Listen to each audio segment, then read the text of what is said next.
네, 바리새인들이 정탐들을 보내어서 그 로마 총독이 예수님을 체포할 만한 그런 말을 할 수밖에 없도록 유도하는 질문을 했습니다. 바로 당시 로마가 식민지에 대해서 가장 민감하게 생각한 세금 문제. 당시 유대인들은 가이사에게, 즉 로마에 세금을 바쳐야 하느냐 말아야 하느냐로 격렬한 논쟁과 팽팽한 대립이 있었습니다. 예수님은 이 소모적인 논쟁을 형상이라는 한마디 키워드로 종결하십니다. 누구의 형상과 글이 여기에 있느냐? 그런즉 가이사의 것은 가이사에게, 하나님의 것은 하나님께 바치라. 당시 로마뿐 아니라 유대인들도 데나리온이라는 로마 화폐를 통화로 사용했습니다. 자, 이 데나리온인데요. 앞면 뒷면입니다. 당시 사용되는 데나리온인데 저기 맨 위에 보시면 14에서 37이라고 나와 있잖아요. 네, 이게 이제 AD 14년에서 37년까지 통용되던 그런 화폐. 이 이제 데나리온을 당시 사용한 겁니다. 예수님께서 데나리온 하나를 내게 보이라 말씀하시자마자 바리새인이 자기 허주머니에서 쑥 꺼내서 여기요 하고 바로 이렇게 꺼내 드렸던 것입니다. 유대인의 주머니에 로마 동전이 있는 것입니다. 로마를 그렇게 미워하고 증오하면서 로마 화폐를 아주 잘 사용하고 있었습니다. 가이사의 형상과 글 때문에 믿고 사용할 수 있었습니다. 그래서 유대인들이 이 데나리온으로 일당도 주고받고 생필품도 사고 팔고 여행 갈 때도 이 데나리온만 갖고 있으면 전 세계 어디를 가나 숙식을 다 해결할 수 있었습니다. 특히나 유대인들은 국제적으로 무역을 하는 장사꾼들이 많았기 때문에 데나리온이 유대인들에게 매우 유용했습니다. 로마는 데나리온으로 세금을 걷어서 전 세계로 통하는 길을 닫고 곳곳에 군대를 배치해서 안정적인 왕래와 무역을 보장했습니다. 그래서 여기서 나온 말이 모든 길은 로마로 통한다, 그 말이 여기서 나왔습니다. 가이사의 것은 가이사에게, 하나님의 것은 하나님께 바치라. 이 말은 하나님을 믿는 자들이 성실한 납세자가 되어야 한다는 뜻입니다. 하나님께서 세속 권력자들을 세우셨다라는 의미도 있습니다. 로마서 13장 6절 7절 좋은 납세자가 되어야 한다. 그리고 세속 권세자들도 존중해야 한다라는 뜻이죠. 더 중요한 것은 하나님의 것은 하나님께 바치라입니다. 가이사가 이제 도로도 깔고 행정과 치안을 지켜주었지만 우리 인간이 살아갈 수 있는 세상 만물의 창조자는 하나님이십니다. 가이사가 세상을 호령하기는 했지만 그가 단 한 방울의 비도 내릴 수 없고 단 한 줄기의 햇빛도 비출 수 없습니다. 하나님께서 해와 달을 하늘에 두시고 낮과 밤을 주관하시며 더위와 추위를 절묘하게 조절하십니다. 데나리온에 가이사의 형상과 글이 있듯이 우주 만물의 자연 현상에는 하나님의 형상과 글이 있습니다. 그래서 소득의 11조를 하나님께 드리거나 좋은 일이 있을 때 감사의 헌금을 드리는 것도 마땅한 일입니다. 하나님께서 특별히 바치라고 이제 말씀하셨습니다. 국가가 기여한 것이 있고 하나님께서 베푸신 것이 있는데 그것을 제자리로 돌려드리는 것입니다. 그래서 바치라입니다. 내 것을 떼어주는 게 아니고 원래 하나님의 것, 원래 국가의 것인데 이렇게 제자리로 돌려놓는 거죠. 현대어 성경이나 가톨릭 성경에 이렇게 번역이 되어 있습니다. 황제의 것은 황제에게 돌려주고 하나님의 것은 하나님께 돌려드리라. 사실 오늘 말씀은 세금보다는 헌금에 대한 이야기입니다. 사람들이 세금에 대해서 뜯겼다, 이렇게 불만을 품고 안 뜯기고 싶어 하죠. 근데 사실은 다 냅니다. 헌금은 율법에 정말 많이 나와 있지만 구약 전 시대에도 강제로 헌금을 내게 하진 않았습니다. 헌금을 드리지 않으면 집에 가서 헌금을 이렇게 이런 걸 하지 않았어요. 단 한 번도 그런 일이 일어나지 않았습니다. 우리가 살아갈 수 있도록 하나님께서 은혜와 축복을 베푸시는구나 라는 것을 자기가 인격적으로 인정하고, 그리고 하나님께 신앙을 담아서 드리도록 한 겁니다. 우리 이제 헌금 속죄에도 감사 제목을 쓰도록 하는 이유가 그것입니다. 우리 직장생활, 가정생활, 신앙생활 곳곳에서 하나님의 형상과 글을 발견하는 것이 필요합니다. 하나님의 도우심과 돌보심의 손길이 우리에게 풍성합니다. 비유하자면 하나님의 지문이 여기저기 이제 찍혀 있다는 것입니다. 그 어느 것 하나 주의 손길 안 거친 것 전혀 없네.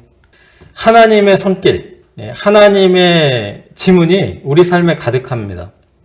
다음 주가 2022년 추수감사절입니다. 감사 제목 10개를 찾아서 우리가 지파에서 나누고자 합니다. 감사 제목을 찾아서 이것이 감사합니다. 이런 이유로 인해서 감사합니다. 이렇게 하게 되어서 감사합니다. 이게 표현을 하면 가슴이 정말 뜨거워집니다. 그리고 하나님께 대한 감사와 사랑과 신뢰가 마음속 깊은 곳으로부터, 영혼으로부터 나오게 됩니다. 가이사의 것은 가이사에게, 하나님의 것은 하나님께 바치라. 우리가 올 한 해 은혜를 입은 사람들과 하나님께 마음으로부터 감사하는 감사절이 되기를 기도합니다. 둘째, 살아있는 자의 하나님이시라. 27절에서 47절입니다. 두 번째 도전자는 바리새인과 쌍벽을 이루던 또 하나의 엘리트 집단 사두개인입니다. 27절을 보시면 그들은 부활이 없다고 주장하던 종파입니다. 예수님께서는 부활과 영생과 하나님의 나라가 있다 이렇게 가르치셨기 때문에 이것을 반박하고자 하는 것입니다. 그런데 7 형제의 이야기를 예로 들어서 부활의 가르침이 틀렸다라는 것을 입증하려고 합니다. 네, 이 이야기는 구약 성경에 기록된 형사취수제, 다른 말로는 계대혼인법이라고 부르는 법을 예로 든 것이죠. 형님 부부가 상속자가 없는데 형이 죽었을 경우 그 홀로 남은 아내를, 과부를 보호하기 위해서 동생이 아내를 삼아서 아들을 낳아준다라는 제도입니다. 이것은 언뜻 거부감이 있지만 고대에는 아주 보편적인 법이었습니다. 과부가 된 여인을 보호하는 매우 중요한 법으로서 다양한 문화권의 이 형사치수제가 존재했습니다. 사두개인들의 질문은 뭐냐 하면 7형제가 이 법을 따라서 한 여인을 아내로 취했다는 겁니다. 첫째 형제가 죽고, 둘째 형제가 죽고 해서 7형제가 이제 한 여인을 아내로 취했습니다. 그런데 부활을 하면 문제가 된다는 거죠. 모두 부활하면 7부 1처가 되지 않는가. 그렇게 되면 그 1부 1처제라는 율법의 결혼 원칙이 깨어지지 않는가. 사실 이것은 진지하게 부활을 고민하는 질문이 아닙니다. 형사치수제나 부활의 영광을 웃음거리로 만들고자 하는 사두개인들의 치졸함이 가득한 질문입니다. 그러나 이처럼 어리석고 천박한 질문이지만 부활은 신앙의 거대한 기둥 중에 하나이기 때문에 예수님께서 아주 성실하게 답변해 주십니다. 첫째, 부활은 지속성과 단절성이 있습니다. 이 세상, 저 세상으로 이제 구별했습니다. 34절에서 부활의 자녀들, 즉 하나님의 자녀들은 죽음이 없는 몸을 입는다는 것입니다. 죽음이 없으니까 무엇도 없겠습니까? 질병도 없고, 노화도 없고, 고통도 없는 신비로운 몸입니다. 이 세상에서 입은 이 몸과는 다른 천사와 같은 신비로운 육체를 입는다는 것입니다. 이 세상과는 다른 저 세상의 존재라는 것이죠. 이 세상의 기억은 있지만 그것이 전혀 아픔이나 상처, 고통이 되지 않습니다. 우리가 어린 시절에는 심각하게 여겼던 문제가 어른이 되면 오히려 재미있는 추억으로 남는 것들이 많습니다. 생각하는 차원이 다르게 성장했기 때문입니다. 예를 들어서 사업에 성공한 사업가는 사업에 실패했던 일들이 그냥 이야기거리입니다. 심각하지 않습니다. 성공했기 때문에. 이처럼 삶이 도약하면, 삶이 발전하면 그 이전의 일들은 가벼워집니다. 부활은 엄청난 도약입니다.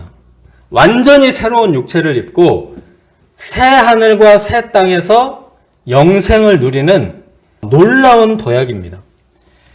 7형제도 부활하면 이 세상의 비극은 그저 아름다운 추억으로 남을 것입니다. 7형제의 아픈 이야기, 그것은 추억거리가 될 만큼 부활이란 놀라운 영광과 축복입니다. 죽은 자가 다시 살아나는 것이 부활이고 그것이 하나님의 능력입니다. 부활과 영생을 주시는 하나님을 바라보므로 슬프고 아픈 일이 많은 우리 인생에 큰 소망을 가질 수 있기를 기도합니다. 둘째, 성경에도 부활의 소망이 가득합니다. 나는 아브라함의 하나님이요, 이삭의 하나님이요, 야곱의 하나님이라. 이 말을 이제 해석을 해보면 나는 지금 아브라함과 함께 있고 이삭과도 함께 있고 야곱도 지금 부활하여 하나님 나라에서 영생을 누리고 있다. 지금 그들은 살아있다, 이런 말입니다. 그런데 이제 이 말씀을 한 시점이 아브라함과 이삭과 야곱의 한참 후입니다. 모세는 아브라함으로부터는 600년 후의 사람이고 야곱으로부터는 400년 후의 사람입니다. 구약 성경 자체가 믿음의 조상들이 부활했다는 것을 전제로 쓰여 있다라는 말입니다. 그 사두개인들의 주요 사상을 예수님이 한마디로 이제 딱 끝내버리셨습니다. 그러니까 더 이상 말을 못하는 거죠. 말할 때마다 전부 이제 밑바닥이 드러나기 때문에. 그리고 서기관은 이제 그 당시에 엘리트 중 엘리트인데 선생님 잘 말씀하셨나요? 칭찬했어요. 칭찬. 고개를 숙였습니다. 그래서 이제 예수님은 내친 김에 유대인들의 가장 주요 사상인 왜곡된 메시아 사상을 이제 깨뜨리십니다. 그 유대인들이 메시아는 다윗의 자손이다 라고 말했는데 이것은 이제 왜곡되게 해석을 했습니다. 세속적으로 강력한 전제 군주를 메시아다 이렇게 생각한 겁니다. 그래서 유대인의 메시아가 와서 전 세계를 무력으로 막 짓밟아서 복속을 하고 유대인들이 세상의 주인이 되는 거예요. 이게 유대인들의 메시아 사상입니다. 성경을 아주 자기 좋을 대로 해석하는 아전인수식, 이기주의적인 성경 해석입니다. 메시아는 세상의 왕들 중 좀 뛰어난 왕이다 이런 건데 그게 아닙니다. 메시아는 왕들의 왕, 주들의 주이십니다. 한참 위에 계신 영광의 왕이십니다. 총검으로 막 서로 싸우고 그런 수준이 아니십니다. 저 위에 계셔서 우리 죄인들을 위해서 죽으시고 선한 목자가 되어서 우리를 어린 양처럼 돌보시는 사랑의 주님이십니다. 올바른 메시아 사상, 즉 올바른 성경 해석은 신자들의 삶에도 큰 영향을 미칩니다. 네, 겉으로 화려한 옷을 입고 사람들의 인사를 받으며 고상한 채 하였으나 뒤로는 가난한 과부의 재산을 탈취하고 막 짓밟는 완전히 겉과 속이 다른 자들이었습니다. 이들은 하나님의 심판의 첫 번째 타겟입니다. 하나님은 죽은 자의 하나님이 아니요 살아있는 자의 하나님이시라. 하나님에게는 모든 사람이 살았느니라. 누가 살아있는 자입니까? 누가 인생을 사는 것처럼 살맛나게 살아가는 자입니까? 부활이요 생명이신 그리스도 안에 있는 사람들입니다. 말씀을 공부하며 순종하는 자들이 바로 살아있는 자들입니다. 우리가 예수님 안에서 그의 말씀 안에서 부활의 산 소망 가운데 살아있는 자들로 살아갈 수 있기를 기도합니다.